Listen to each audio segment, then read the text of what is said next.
During my final year of college, my girlfriend, Sarah, went behind my back and declined a job offer in our city.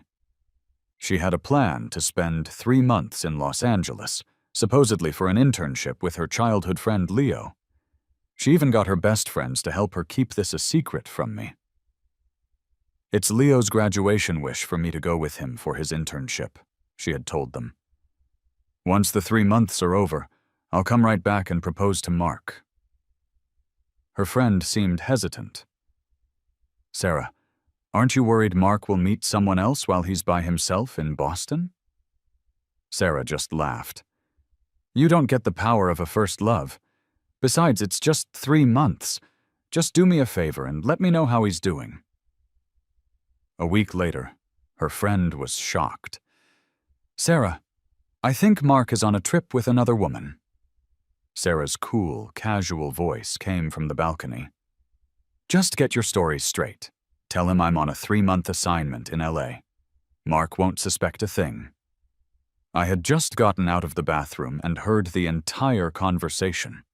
Looking at Sarah, who had been acting so incredibly sweet to me just half an hour before, I felt a bitter sense of irony.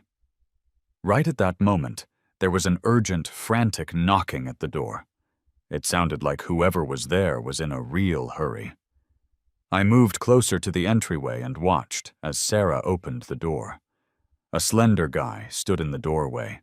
His face was pale, and he was wearing a baggy t-shirt and shorts. The clothes hung loosely on his frame, and combined with his fair skin, it created a stark visual contrast that drew your eyes down. His voice was choked with emotion. "Sarah, I'm so sorry.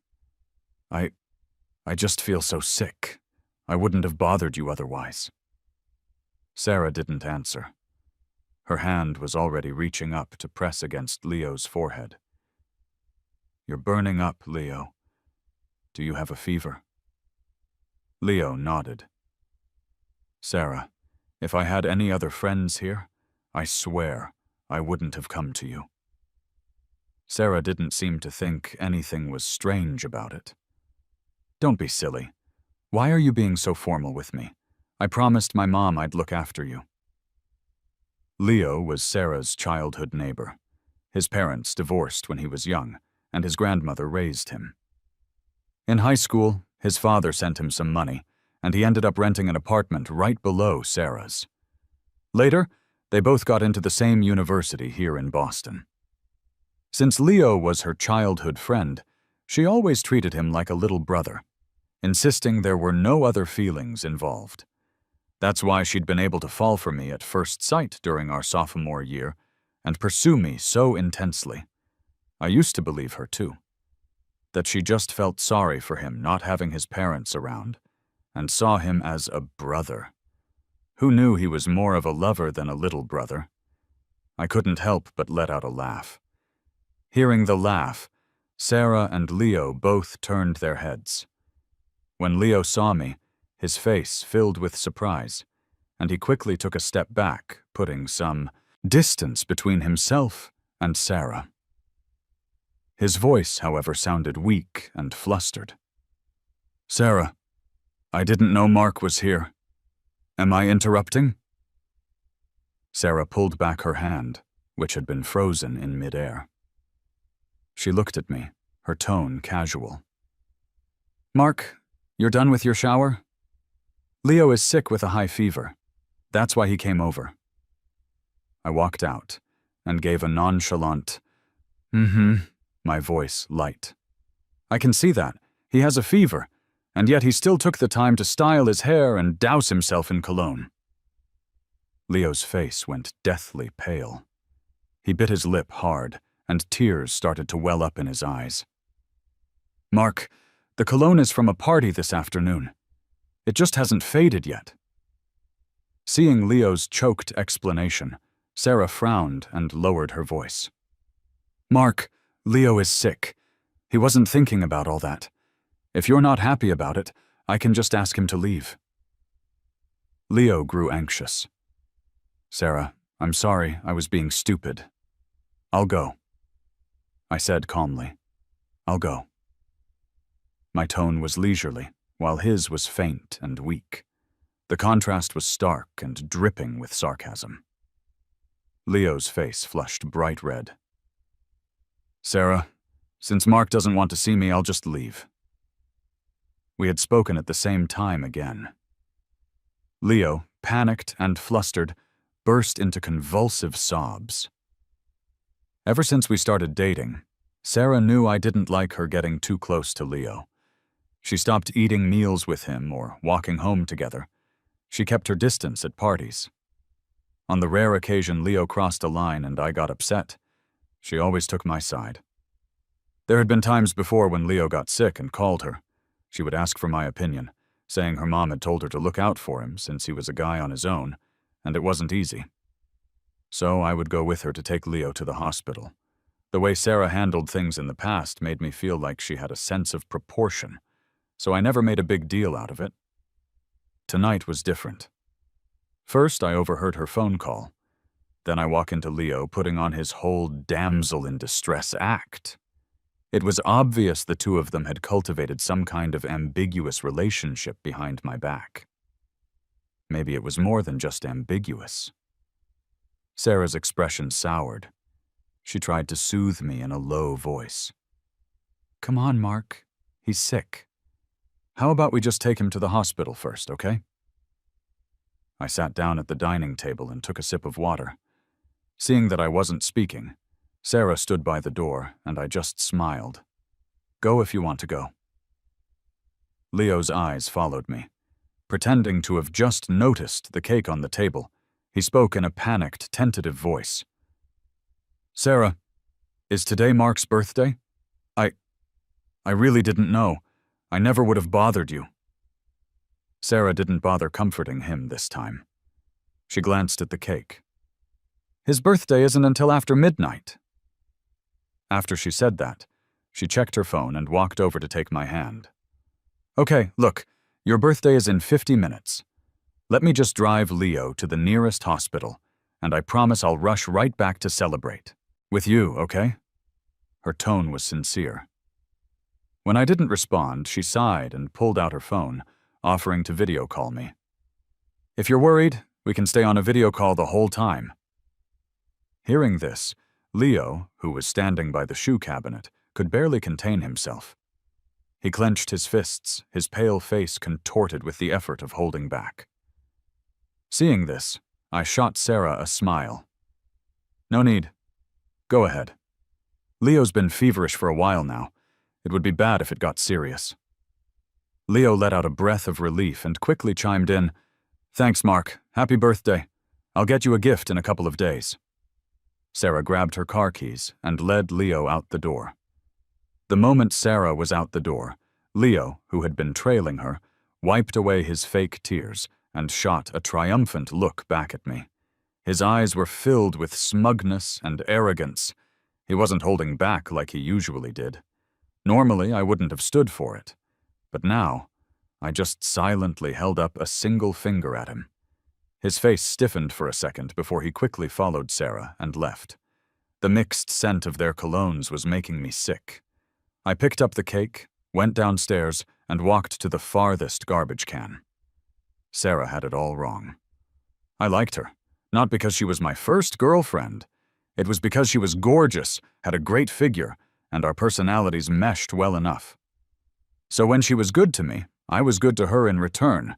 To think she could tie me down with some first love nonsense, carry on a flirtation right under my nose, and expect me to just tolerate it. She really misjudged me. With a cold look, I tossed the cake into the trash. By the time I got back to my own place, it was already 1:00 a.m. Sarah started calling, right on schedule. Leo had worked so hard to lure Sarah away right in front of me. He wasn't about to let her come back easily. I opened my laptop and started looking up the company's proposal for transferring personnel to headquarters. I ignored Sarah's 37 missed calls and the endless stream of messages she was blowing up my phone with. At 10:00 a.m. the next morning, I finally texted her back with a lie. "Got a last-minute notice for a business trip last night. Went home to pack. Sarah called immediately. Hearing that my tone was normal, she asked tentatively, "Mark, I thought you were mad at me." "Mad?" "Yeah." She launched into a long story about how Leo had suddenly fainted in the car, blah blah blah. I didn't hear a word of it and cut her off. "Get to the point. I have a meeting." Sarah sounded surprised. "You just started. How are they already sending you on a business trip?" I snorted. "Who knows? What about you? When do you start your job?"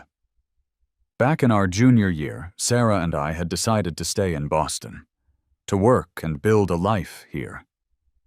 We had even found internships we liked at different companies in the city.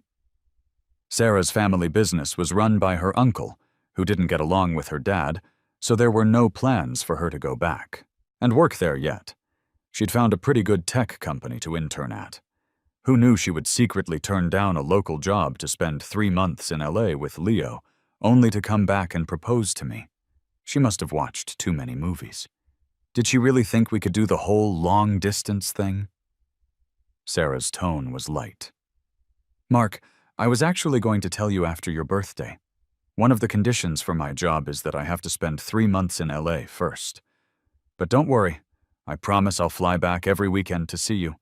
If you take out the weekends, it's really only a few days we won't see each other. Or if you miss me, I can take time off and come back whenever." Sarah had initially insisted on waiting for me to get back from my trip to see me before she left. But the moment I posted a lovey-dovey chat screenshot on my social feed, Leo couldn't wait to find a way to whisk Sarah away. He didn't know that post was set, so only he could see it. Once they landed in LA, Leo posted a photo of himself sleeping with his head nestled on Sarah's chest on the plane. In the picture, Sarah was wearing a hat and a mask, only her elegant jawline visible. But the watch on her wrist was perfectly in focus. It was the birthday gift I had given her last year. I screenshotted it and saved it. In less than 3 days, word was already spreading through Sarah's circle that Leo had a girlfriend. Throughout college, he had turned down everyone who pursued him. He once joked at a party, "Me? I like girls like Sarah. Of course Sarah has a boyfriend. I'm just kidding." I went back to my texts. Seeing a message from Sarah saying it was the 3rd day and she missed me, I shut off my screen in disgust. Time to head to the airport. My childhood best friend, Chloe, was flying in from abroad. Chloe's parents and my parents are very good friends. We'd known each other since we were kids. After high school graduation, she moved abroad with her parents and hadn't been back since. Even though it had been 4 years, and we didn't talk much, it seemed like she had become more of a social butterfly since moving. You could find out about pretty much anything going on with her from her social feed.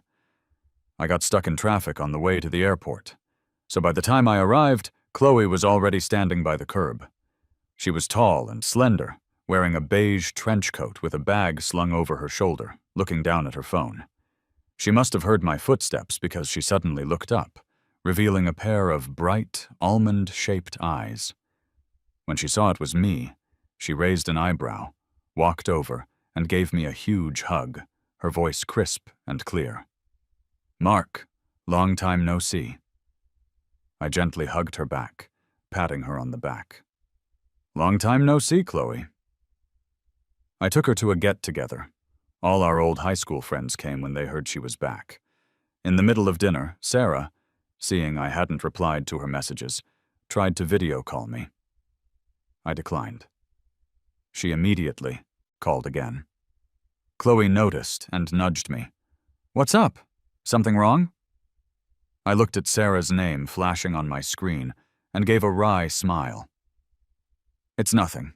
Just a small thing. I'll step outside to take this." Out in the hallway, I kept my voice low. "What's up?" Sarah, on the other end, was clearly taken aback. Back when we were in our honeymoon phase, we would reply to each other's messages instantly. Even if we were busy, we'd never just hang up. Sarah's voice was a bit stiff. Mark, I've only been gone for 3 days, and you're already ignoring me? I didn't answer her question, instead asking one of my own. Don't you have work? I do. It's just not that busy since I just started. You're not busy, but I am. I have something going on today. What could be so important on a Wednesday? It's almost the end of the workday, isn't it? I cut straight to the chase. An old friend of mine is back in town. I'm taking her out to dinner. Sarah clicked her tongue. Who? So important that you'd ignore me for them? I know. Is it Ben? I think you mentioned he was traveling abroad. No, it's Chloe. Sarah's voice faltered for a second, a hint of unease in her tone. Chloe? A girl? The one you said you grew up with who moved abroad in high school? Yeah. When we first started dating, Sarah and I had told each other about our friends, and she had even seen a picture of Chloe back then. She only dropped it after I mentioned Chloe probably wouldn't be moving back. Didn't you say she wasn't coming back? What a coincidence! The minute I leave Boston, she shows up.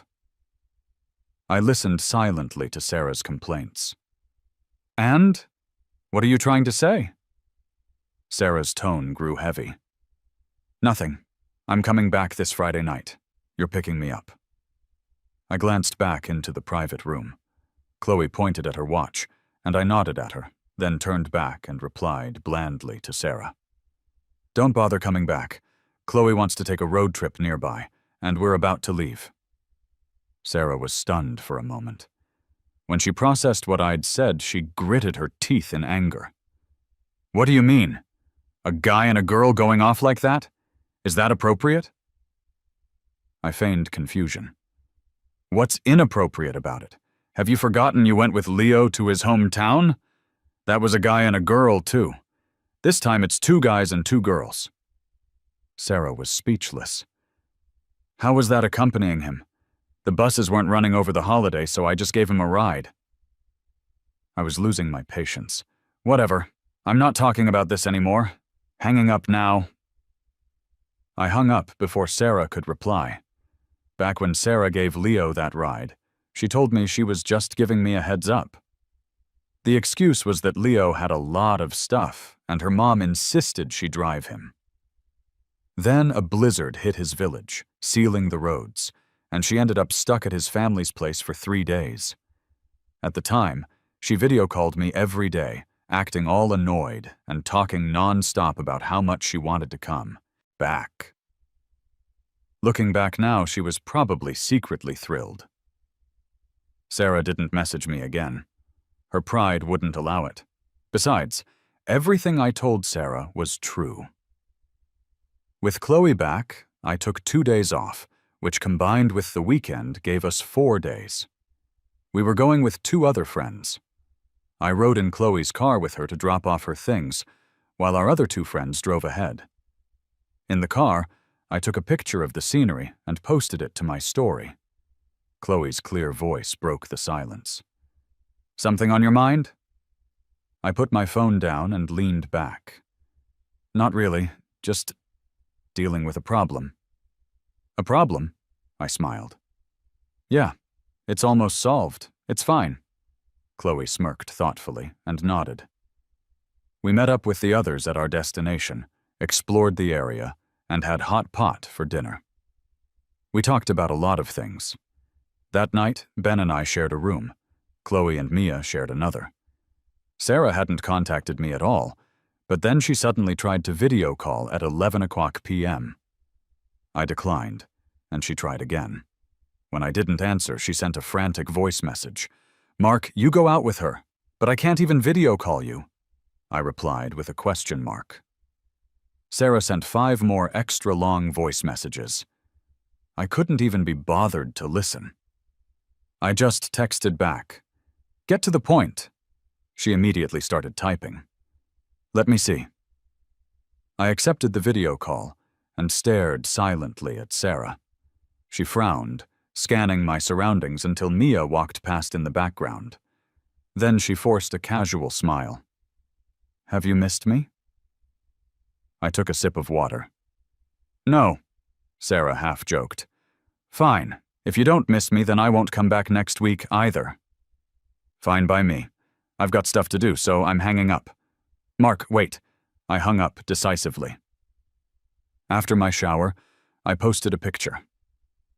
In the photo, Ben and I were in the middle with Chloe and Mia on either side of us, all of us with huge smiles on our faces. The picture was a recreation of a pose from high school.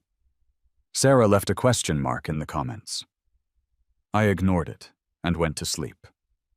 For 3 whole days, Sarah was radio silent, but she started posting to her story constantly. She didn't know that besides her, Leo was posting too. Except Leo's posts were set so only I could see them. For instance, Sarah would post a picture from a group dinner. Then Leo would post a picture of Sarah's back from the same dinner. The two of them went back and forth, completely flooding my feed. They were making sure I knew exactly what they were up to. About 2 weeks later, Sarah suddenly showed up back in town during the week. I had just walked out of my office building and saw her car parked on the side of the road. She got out as soon as she saw me. Sarah was wearing a white blouse that accentuated her slim figure, causing more than a few heads to turn. As I approached, her stern expression softened, and she reached out to hug me. I sidestepped her. Sarah's eyes went cold for a moment, but she quickly suppressed it, retracting her hand. With a smile. "Mark, surprise! I took time off just to come back for you. How about we go to that restaurant you booked for your birthday?" For my birthday, she had booked my favorite restaurant, but we never ended up going. I checked the time. "I have an important meeting at the office tonight. You should go by yourself." Sarah's tone stiffened.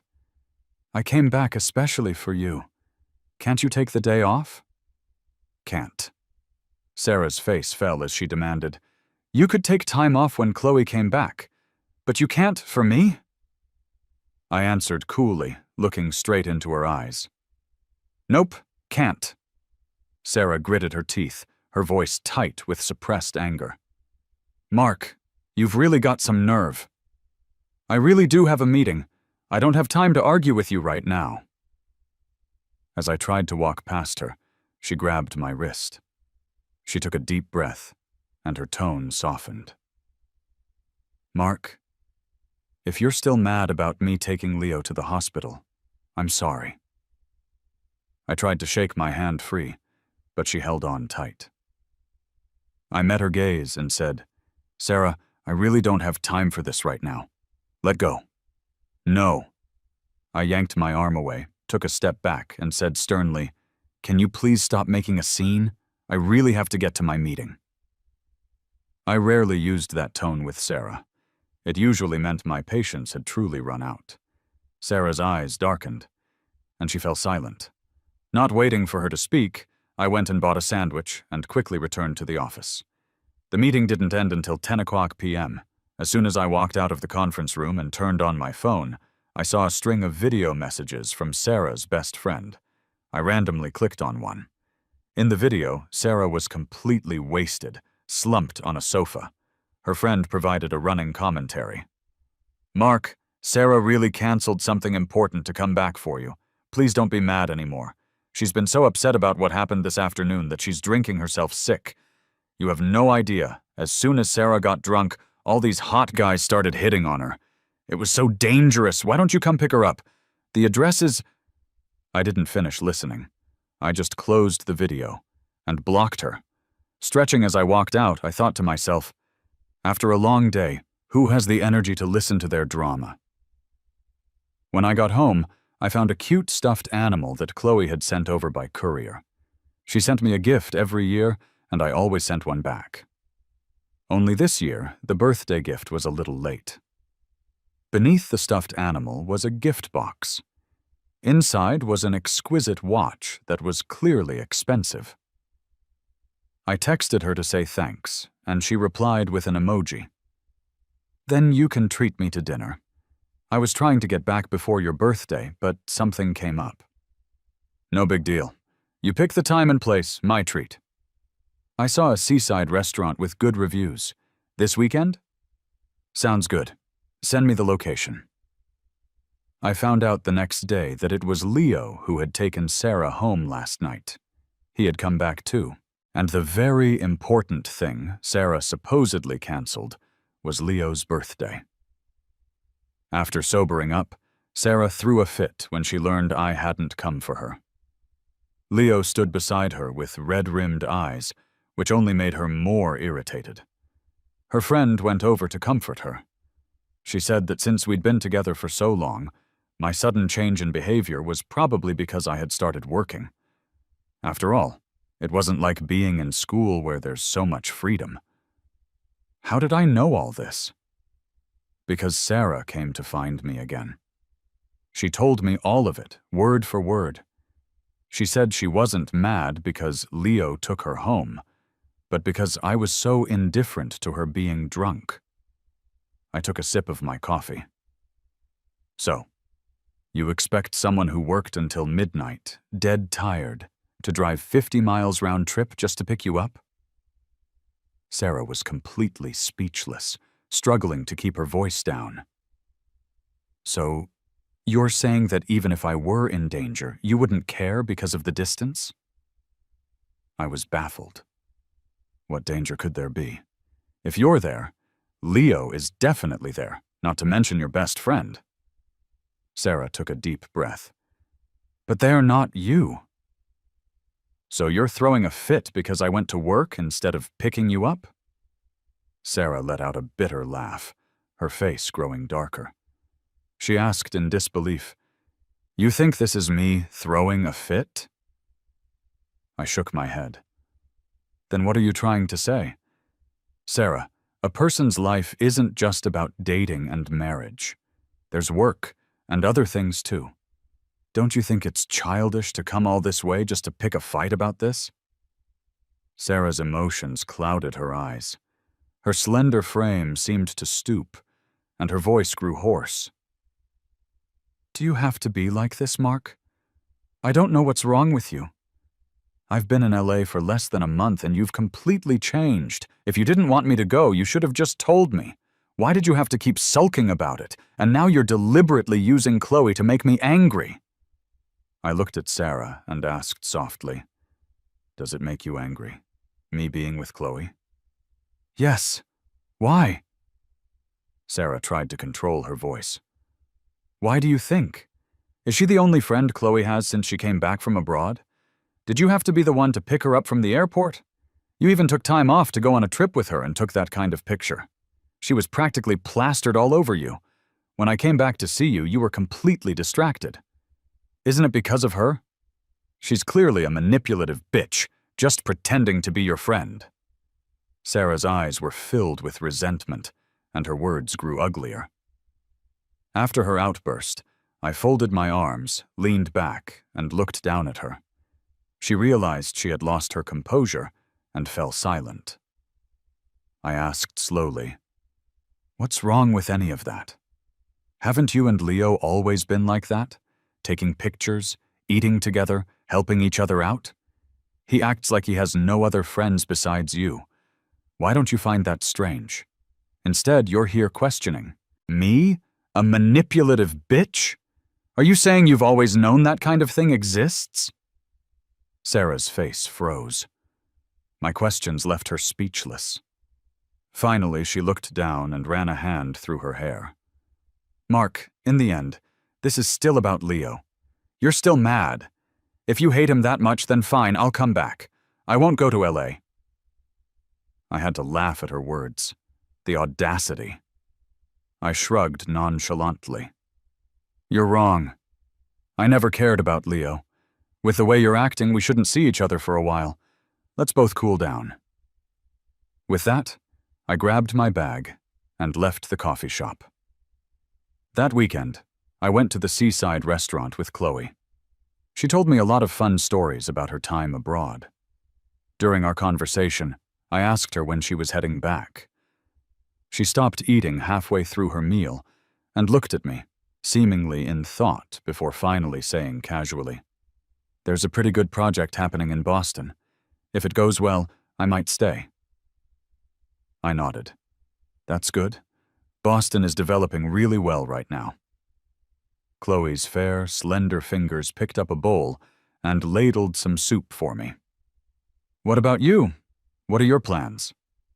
"Me?" I thought for a moment. "My current company is a good fit in every way. For now, I'm just going to focus on work. Everything else isn't important." Chloe paused, then smiled softly. "You know, you're just like your dad, a workaholic." As she said that, a waiter rolled out a cake decorated with a cute little boy. "Chloe, my birthday was a while ago." "I know, but you love cake." She still remembered after all these years. "When I was a kid, I loved cake more than anything. Whenever I was in a bad mood, I'd buy a slice. So when I was little, my parents would buy a cake the day before my birthday, and another one on the day itself. They said it was to double the happiness." I noticed Chloe was much more composed than before. In high school, she was bubbly and talked a lot.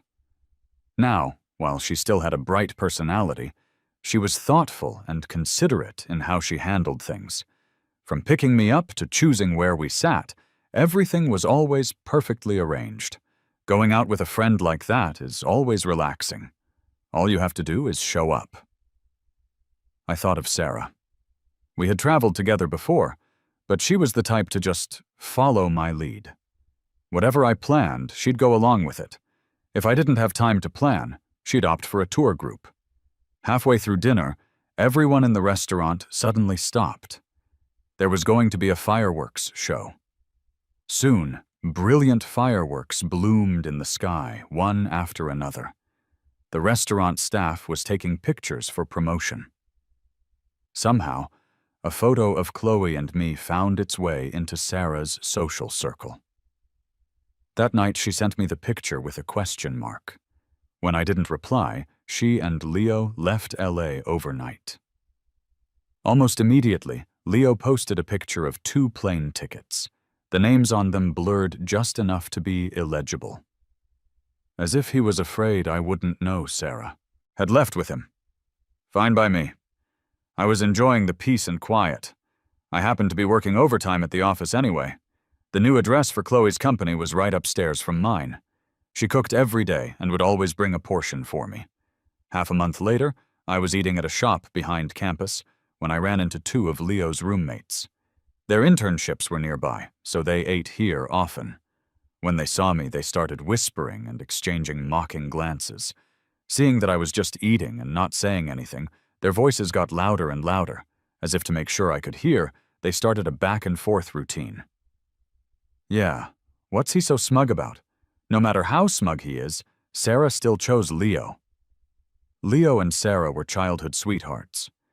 If he hadn't stuck his nose in, it never would have been his turn. I bet Sarah's about to realize what she really wants and dump him. People around us started to look over at me. The 2 of them couldn't help but snicker.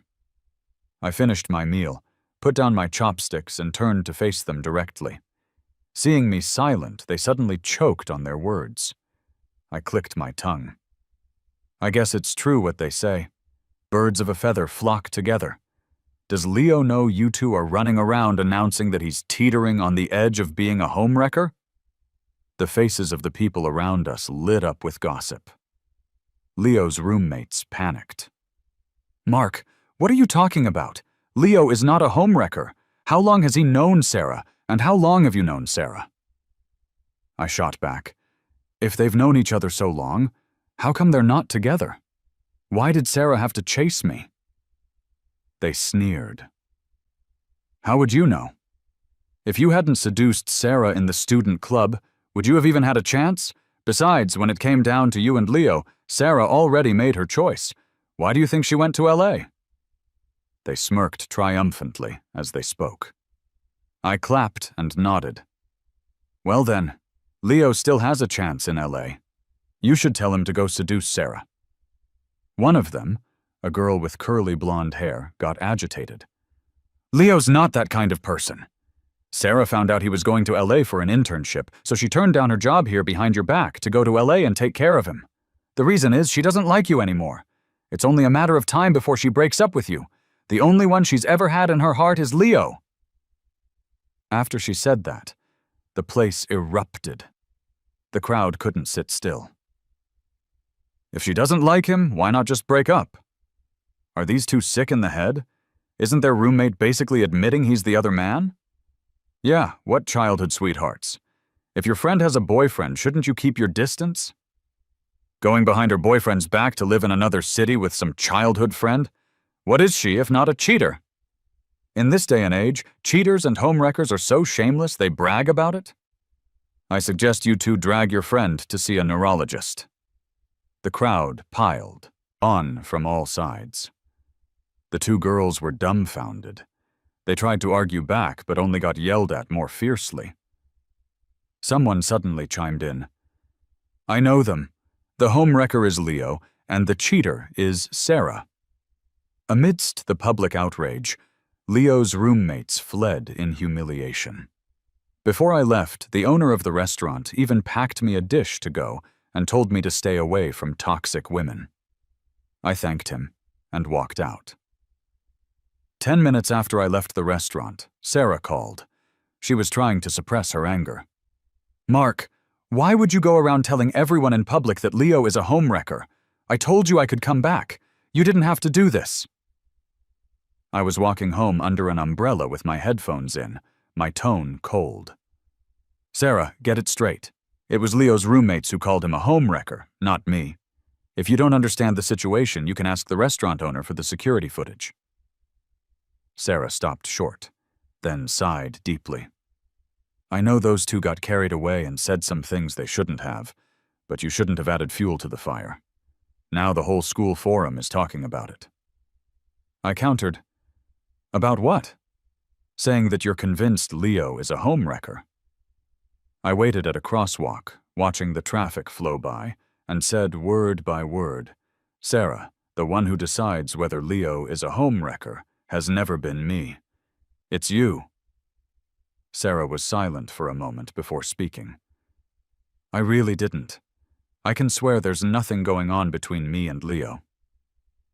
If there's nothing going on, then you should do things that reflect that, not things that make even his roommates misunderstand. Sarah let out a cold, humorless laugh. Mark, you're talking about me. But what about you? You and Chloe have nothing to explain? You told me we needed to cool off. Then you turned around and went to a seaside restaurant with her. I asked you about it, and you didn't offer a single explanation. You think if people saw those pictures of you two, they'd believe nothing was going on. What do you think could be going on between me and Chloe? A single man and a single woman at a seaside restaurant with a hotel right next door? Who knows what you two...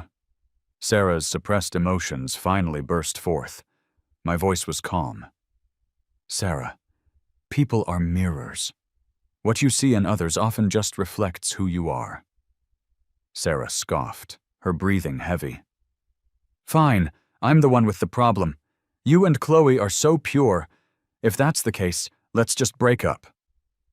The moment the words left her mouth, she stopped abruptly. I didn't say anything.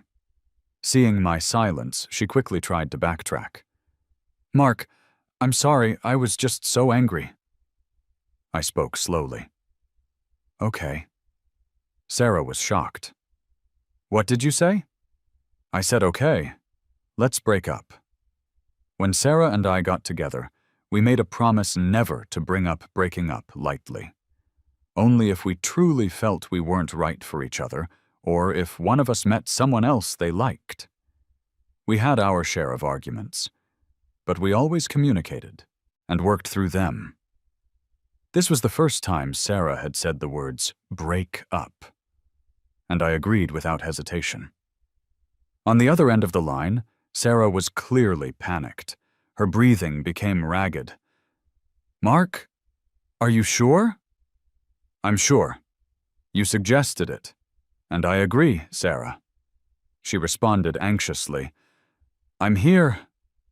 Since we're broken up, let's not contact each other again. I hung up and blocked Sarah's number and all her social media. On the way home, I bought a small cake to celebrate. A student from a lower year, who must have seen the forum posts, commented on my social media. He asked if I'd broken up with her. I replied, back on the market. Somehow, Chloe was also friends with this student, saw my reply, and even liked it. In just one day, the discussion on the school forums exploded. Sarah was already a well-known figure on campus. People started posting old photos of Sarah and Leo spending time alone together. Someone even claimed that they had moved in together just a few days after arriving in LA. The comments were a flood of condemnation. Someone took the opportunity to post the picture of me and Chloe at the seaside restaurant, accusing me of cheating. The whole thing blew up. The restaurant started getting harassed with phone calls. The restaurant owner replied to the netizens. Those two were just having a simple dinner that day. They didn't even hold hands, okay? And it wasn't just two of them. It was four. He then posted a photo showing 4 people. Me, Chloe, Ben, and Mia. There had been 4 of us all along. The other 2 had just gotten stuck in traffic and arrived late. They had missed the first round of fireworks. After the truth came out, I heard Sarah took an overnight train back to Boston. The next day, Sarah, looking exhausted, was waiting with an umbrella downstairs from my apartment. She rushed to block my path as I was heading home. She moved the umbrella over my head, letting herself get soaked, her voice low and sincere. Mark, I'm so sorry. I didn't know it was Leo's roommates who started spewing nonsense that day. I went and watched the security footage as soon as I got back and realized they were the ones who started yelling at you. I took a step back, putting distance between us, and opened my own umbrella. You don't need to talk about what happened before. Sarah looked at me, hurt, her hand still frozen in midair as she let the rain drench her. Mark, I'm sorry. I really am. It was my fault. I shouldn't have gone to LA. But I can promise you everything you saw on the forums is fake. I didn't live with Leo. I cut her off with a laugh. It's just that he was sick for a few days, so you went to take care of him, and in the process you just happened to stay over? Sarah froze, her face turning deathly pale. Who told you that? I don't need to be told. Everything you two did in LA, he posted on his social feed. You tucking him in, making him porridge, telling him stories. Him slipping in the shower and you catching him, and so on. Oh, and most likely he said it all so only I could see it. Sarah's expression slowly crumbled, her eyes wide with shock. She bit her lip hard, the corners of her eyes turning red, her voice so hoarse it was almost a whisper. I didn't touch him. When I didn't respond, she repeated stubbornly, Mark, I really didn't touch him. I shook my head. Does it matter, Sarah? You know why you went to LA, don't you? When you were planning your little long-distance affair, did you ever think about this day? My words hit her like a physical blow. The umbrella in her hand trembled, and she gasped, staring at me in disbelief. Then she suddenly started to laugh. So, this is all because you overheard me on your birthday? And then you deliberately used Chloe to make me mad. You don't even like her. After she said it, a look of relief crossed her face. She dropped her umbrella and rushed forward to hug me, resting her head on my shoulder. Mark, I'm sorry for everything. I was an idiot. I shouldn't have said those things, shouldn't have gone to LA, but I swear I didn't touch Leo. If you don't like him, I'll never talk to him again. I've already contacted your company to start the hiring process. We can have a good life together from now on. My voice was ice. Sarah, let go of me. Sarah hesitated, still holding on. before slowly letting go. I raised my hand and slapped her hard across the face. The sound was crisp and loud. Her head whipped to the side from the force. To be a cheater who wants to have your cake and eat it too, you're truly disgusting, Sarah. You say I used Chloe to make me mad. You're giving yourself too much credit.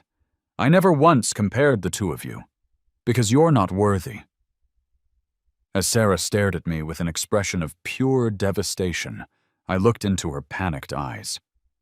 I don't care what happens between you and Leo from now on. We are broken up.